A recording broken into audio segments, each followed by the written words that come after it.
forma correta de escrever?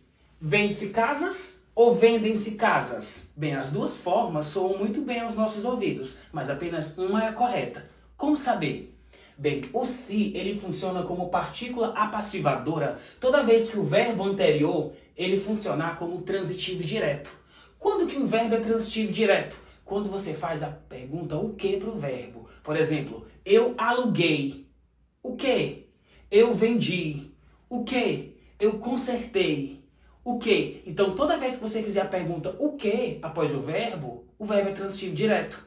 E toda vez que o verbo for transitivo direto e ele estiver acompanhado de uma partícula apassivadora se, o verbo deve concordar com o sujeito. Por exemplo, aluga-se casa, porque casa está no singular, portanto é aluga-se casa.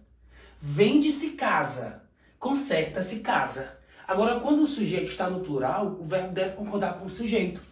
Portanto, neste caso, é alugam-se casas, vendem-se casas, consertam-se casas. Notaram?